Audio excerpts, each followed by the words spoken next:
যে সচিবের স্বাক্ষর ছাড়াই প্রকল্প পাশ করলেন আসিফ মাহমুদ, এটা বলেছেন স্থানীয় সরকার প্রতিমন্ত্রী মিস্টার শাহ আলম, সম্ভবত ওনার নাম।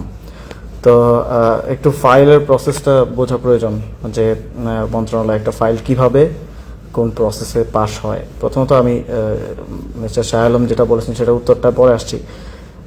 সাধারণত আপনারা হয়তো অনেকেই জানেন না, অনেকে জানেন যারা এই বিষয়গুলোর সাথে মন্ত্রণালয়ের সাথে কাজ করেন বা বিভিন্ন সরকারি অফিসের সাথে কাজ করেন, তারা জানেন যে প্রসেসগুলো কীভাবে হয়, কিন্তু বেশিরভাগ মানুষই জানেন না, ফলে একটু এনলাইটেন করা প্রয়োজন।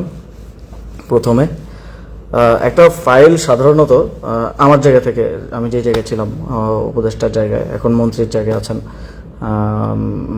মির্জা ফখরুল ইসলাম আলমগীর সাহেব। তো সাধারণত একটা ফাইল হচ্ছে কিভাবে প্রসেস হয়, মানে কোনো একটা বিষয়ে সিদ্ধান্ত প্রয়োজন, সেটা প্রসেস হয় হচ্ছে সংশ্লিষ্ট শাখা থেকে।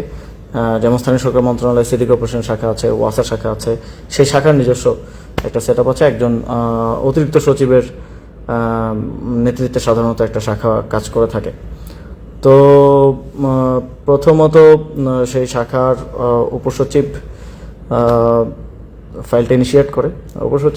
উপসচিব থেকেই ফাইলটা স্টার্ট হয় আর কি। তো তারপরে সেটা যুগ্ম সচিব দেখেন, যুগ্ম সচিব দেখার পর সেটা তার কাছে যদি মনে হয় যে ঠিক আছে এটা উপরে পাঠানো যায়, সব কিছু ঠিকঠাক মনে হয়, তাহলে তিনি এটা আবার তার সিনিয়র কর্মকর্তার কাছে পাঠান, তিনি স্বাক্ষর করে পাঠান। সেটা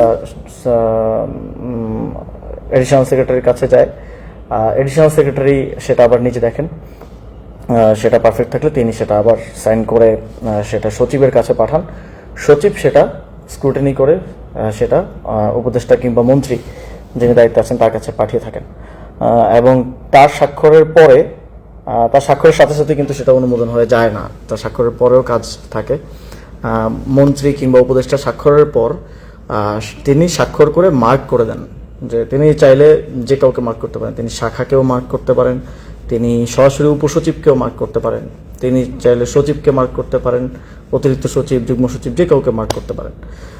বাট আমার সবসময় প্র্যাকটিসটা ছিল যে আমি পুরো নর্মটা ফলো করতাম, আমি সবসময় সচিবকেই মার্ক করতাম। ফলে এটা আমার স্বাক্ষর করে সচিবের কাছে যেত, সচিব সেটা আবার এবার নিচের দিকে, একটা হচ্ছে আপওয়ার্ড ফাইলের গতিবিধি, তারপর হচ্ছে ডাউনওয়ার্ড, এটা আবার নিচের দিকে যাবে।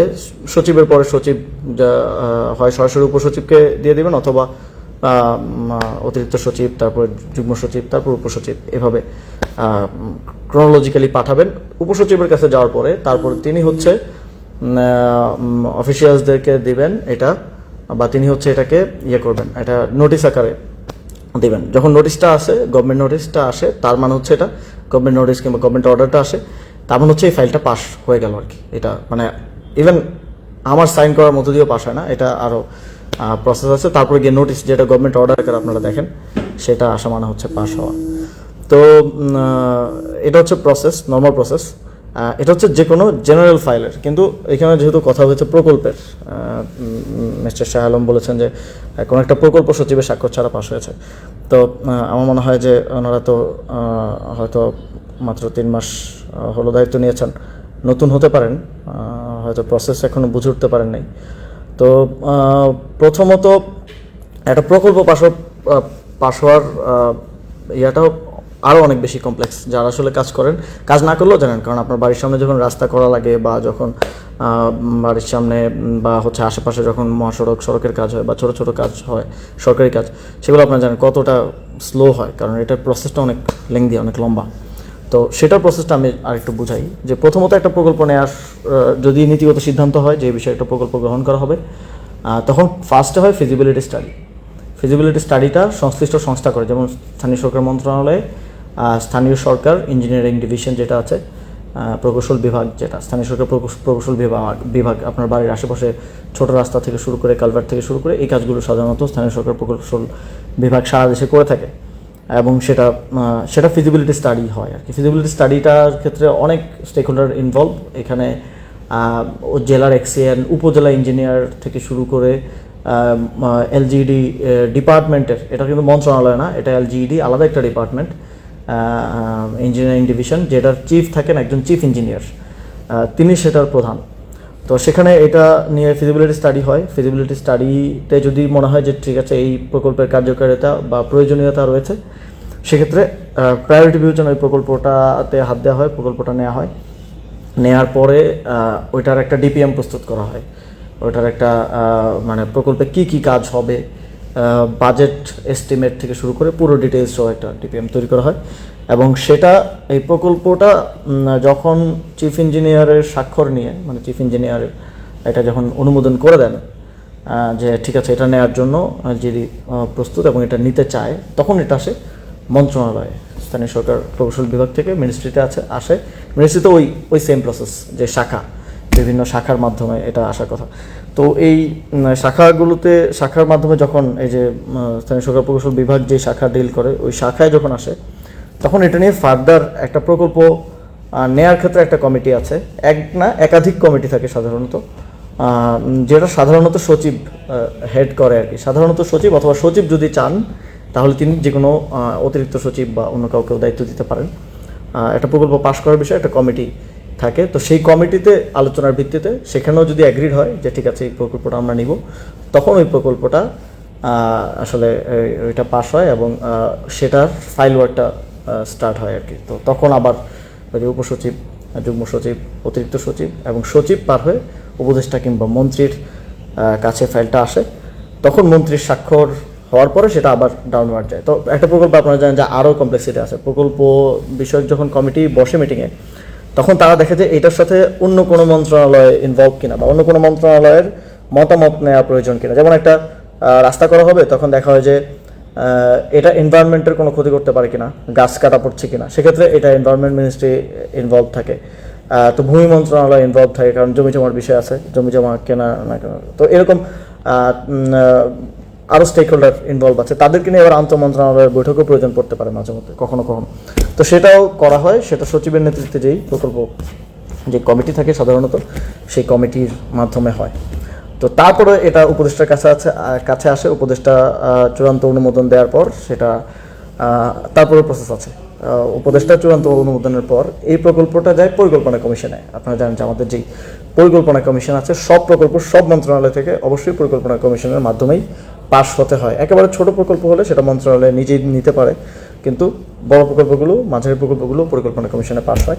কিছু প্রকল্প আছে যেটা 50 কোটির নিচে বা 100 কোটির নিচে, আমার ঠিক মনে নেই যে কোন মার্কটা, সেটা সাধারণত পরিকল্পনা মন্ত্রী যিনি থাকেন, আমার অন্তর্বর্তী সরকারের সময় ছিলেন ওয়াহিদুদ্দিন মাহমুদ, এখন সম্ভবত আছেন আরেকজন।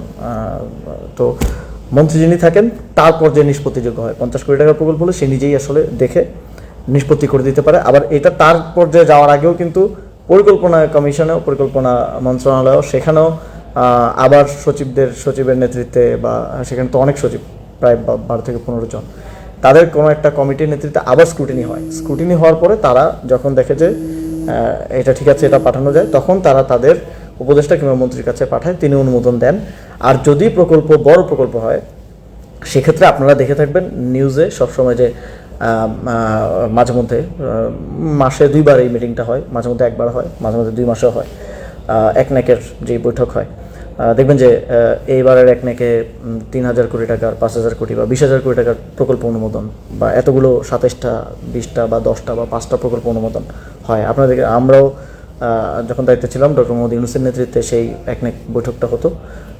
এখন প্রধানমন্ত্রী তারেক রহমানের নেতৃত্বে একনেক বৈঠকটা হয়।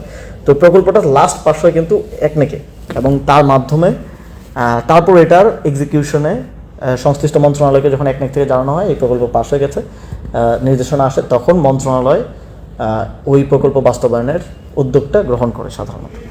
তো এই পুরো প্রসেসটা আমি বোঝালাম বা বললাম এত সময় নিয়ে, কারণ হচ্ছে এটা বোঝাটা জরুরি। এটা না বুঝলে এই যে একটা এলিগেশন আনা হলো, এটা বোঝাটা মুশকিল হবে। তো একনেকের পরে আসার পরে এই কার্যক্রমটা শুরু হয়। তো অনেকগুলো ফেজ আমি বললাম। একটা হচ্ছে ফিজিবিলিটি স্টাডি, ওই সংশ্লিষ্ট দপ্তরের মাধ্যমে। তারপর হচ্ছে একটা ডিপিএম প্রস্তুত করা, ডিপিএম প্রস্তুতের পর প্রকল্প বিষয়ক কমিটি থেকে একটা অ্যাপ্রুভাল নেওয়া, কমিটির পরে সেটা উপসচিব, যুগ্ম সচিব, অতিরিক্ত সচিব হয়ে উপদেষ্টা বা মন্ত্রীর কাছে অনুমোদন নেওয়া, অনুমোদনের পরে সেটা আবার পরিকল্পনা কমিশনে পাঠানো, পরিকল্পনা কমিশন নিজে স্ক্রুটিনি করে যে এটা কতটুকু প্রয়োজন না প্রয়োজন, তারপরে পরিকল্পনা কমিশন এটা নিয়ে এটা যখন ফাইনাল করে তখন এটা একনেকে যায়, একনেকে প্রধানমন্ত্রী কিংবা প্রধান উপদেষ্টার উপস্থিতিতে, বাকি একনেক সদস্যদের উপস্থিতিতে, সদস্যরা সাধারণত মন্ত্রীরাই হন এবং সচিবরাও থাকেন সংশ্লিষ্ট, সেটা পাস হয়। পাস হওয়ার পরে এবার সেটার বাস্তবায়ন যায়। তো it's a very long process, যেটাকে অনেকে মানে আমলাতান্ত্রিক জটিলতা বা লাল ফিতার দৌরাত্ম আমরা বলে থাকি আর কি।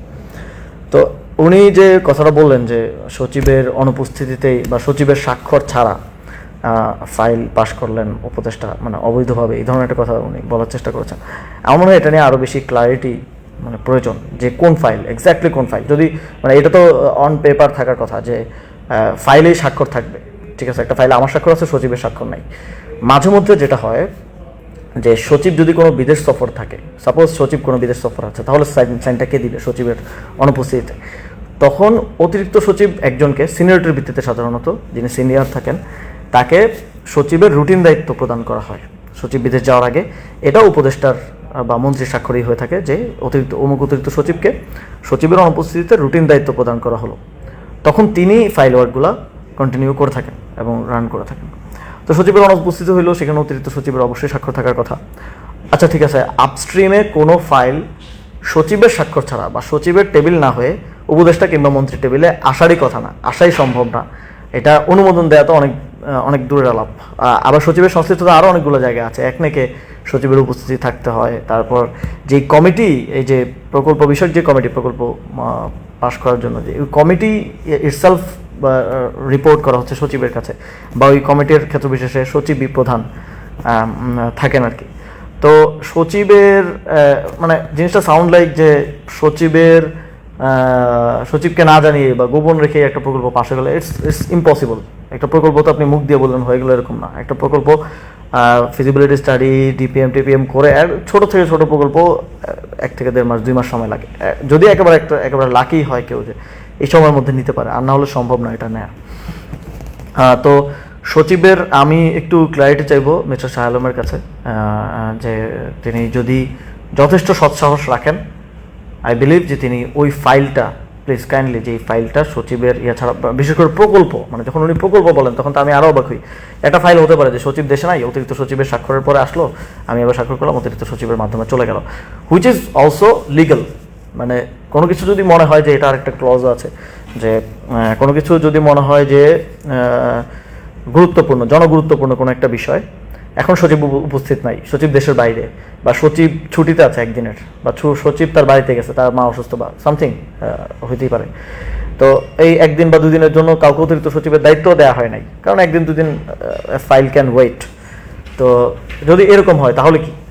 তাহলে উপদেষ্টা ডিরেক্টলি যুগ্ম সচিব কিংবা অতিরিক্ত সচিব যিনি আছেন তার স্বাক্ষরের পরে উপদেষ্টা কিংবা মন্ত্রী স্বাক্ষর দিয়ে ফাইলটা রান করতে পারেন। এটা লিগেল, এটা ইলিগেল কিছু না, এটা টোটালি লিগেল। হ্যাঁ, এটা আমার মনে হয় শাহ আলম ভাই যদি এটা জানতেন তাহলে হয়তো উনি মানে আই থিঙ্ক ওনার আর একটু আমলাদেরকে ডেকে আর একটু বোঝা দরকার যে আসলে হাউ থিংস ওয়ার্ক। তো যদি সচিবের অগোচরেও কেউ, মানে অগোচরে বলতে তার অনুপস্থিতিতেও মন্ত্রী কিংবা উপদেষ্টা যে চূড়ান্ত ইয়া দেয়, যে এই যে আমি আপনাদেরকে পুরোটা একটা স্ট্রিম বললাম যে উপসচিব, যুগ্ম সচিব, অতিরিক্ত সচিব, সচিব, মন্ত্রী, এর মধ্যে সাপোজ যে কেউ নাই, সে সাপোজ যুগ্ম সচিব নাই, তাহলে উপসচিব থেকে ডিরেক্ট অতিরিক্ত সচিবের কাছে আসতে কোনো বাধা নাই। সাপোজ সচিব নাই, তাহলে জনগুরুত্বপূর্ণ ইস্যু আজকের মধ্যে সলভ করতে হবে, অফিসারের মধ্যে সাইন দিতে হবে, সচিব ইজ নট অ্যাভেলেবেল, তাহলে অতিরিক্ত সচিবেরটাও মন্ত্রী নিজে, কারণ এখানে ফাইনাল অথরিটি হচ্ছে মন্ত্রী, ফাইনাল চূড়ান্ত জিনিসটা বাকি হচ্ছে পার্ট অফ দ্য প্রসেস মন্ত্রী বা উপদেষ্টা।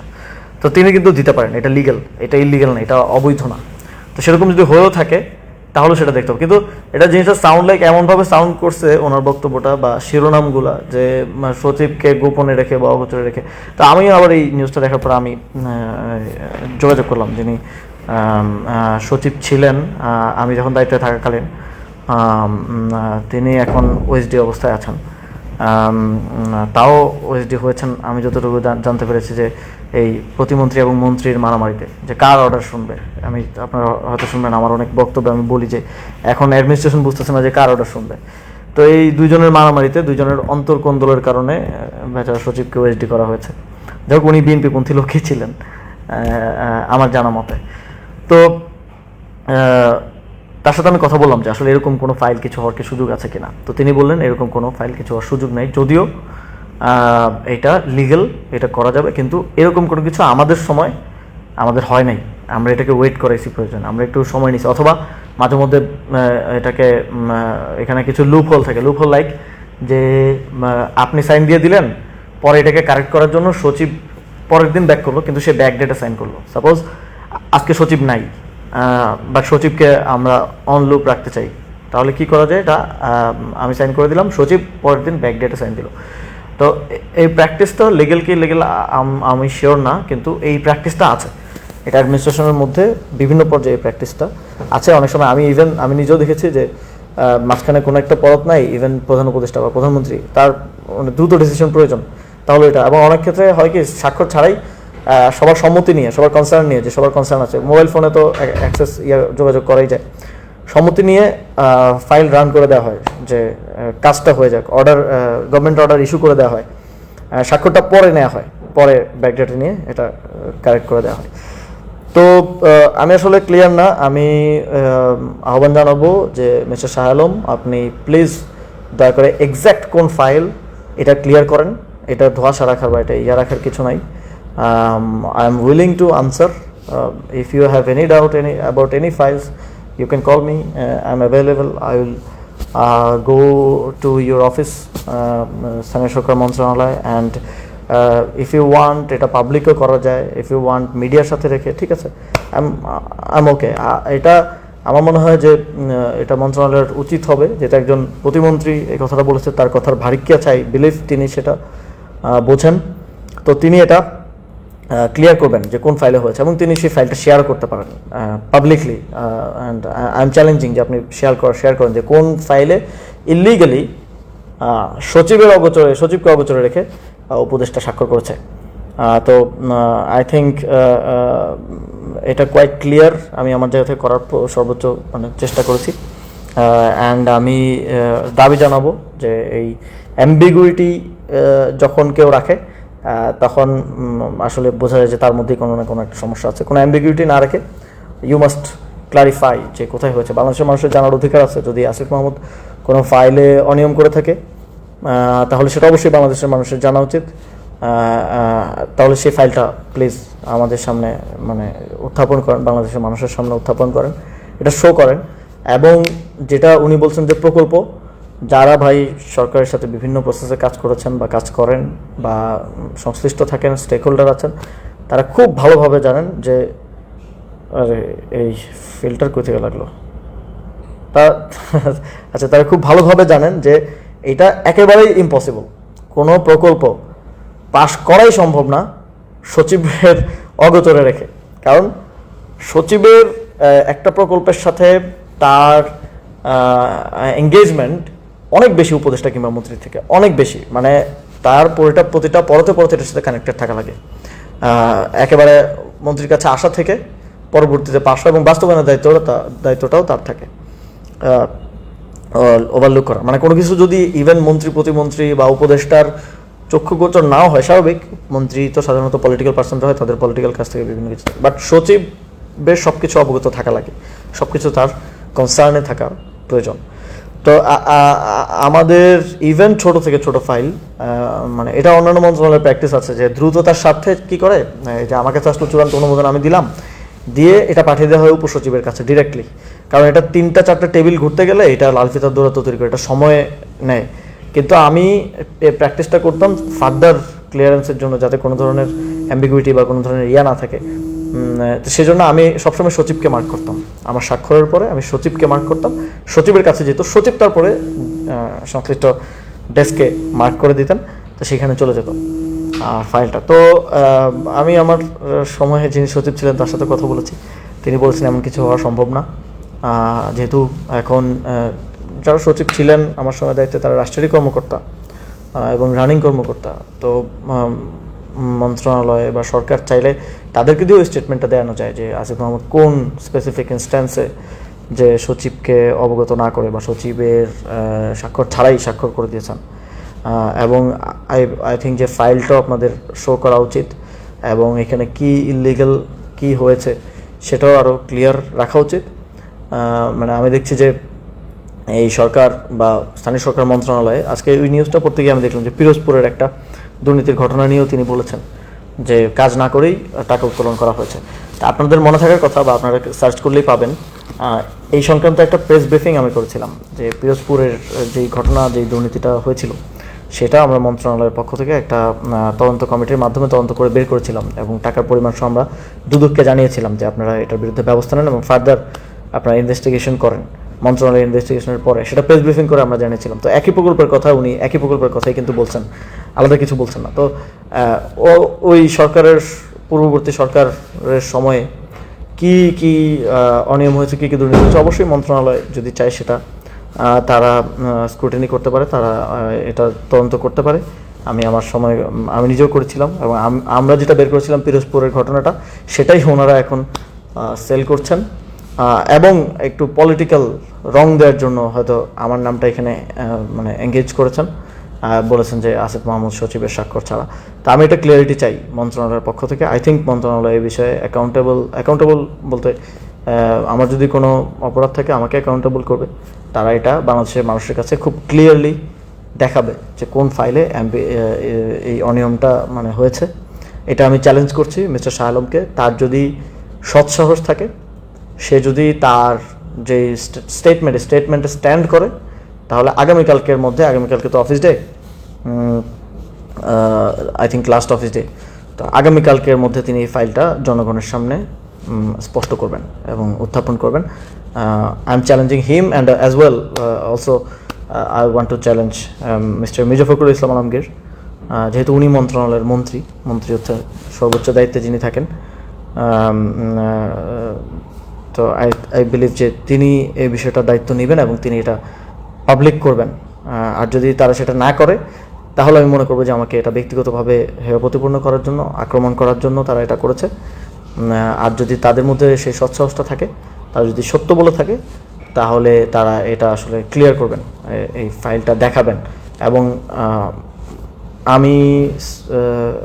আমি এটা নিয়ে ফার্দার প্রয়োজনে ফাইলটা নিয়ে আসেন, আমরা বসি, প্রয়োজনে কোনো থার্ড পার্টি টিভি চ্যানেলকে বলেন, আমরা ওই ফাইলটা নিয়ে টকশোতে বসি। প্রয়োজনে যারা অ্যাডমিনিস্ট্রেশন ব্যুরোক্রেসি থেকে এক্সপার্ট আছেন, কোনো এক্স ব্যুরোক্রেট, এক্স সচিব বা প্রেজেন্ট বা ওই সময় যিনি সচিব ছিলেন, যাকে বলা হচ্ছে যে যাকে অগোচরে রেখে করা হচ্ছে, তাকে নিয়ে আসেন। বা কোনো এক্সপার্ট, অ্যাডমিনিস্ট্রেশনের ব্যুরোক্রেসির এক্সপার্ট যারা এই ফাইল ওয়ার্কগুলো ভালো বুঝছেন, তাদেরকে নিয়ে আসেন। কোথায় ইলিগাল কী হয়েছে, I am challenging and let's face it. তো থ্যাংক ইউ আমার সাথে থাকার জন্য এবং দেখার জন্য। আমি আশা করি যে সরকার এটা ক্লিয়ার করার একটা সদিচ্ছা তারা রাখবে, যদি এটা কোনো ধরনের ব্যক্তি আক্রমণ না হয়ে থাকে।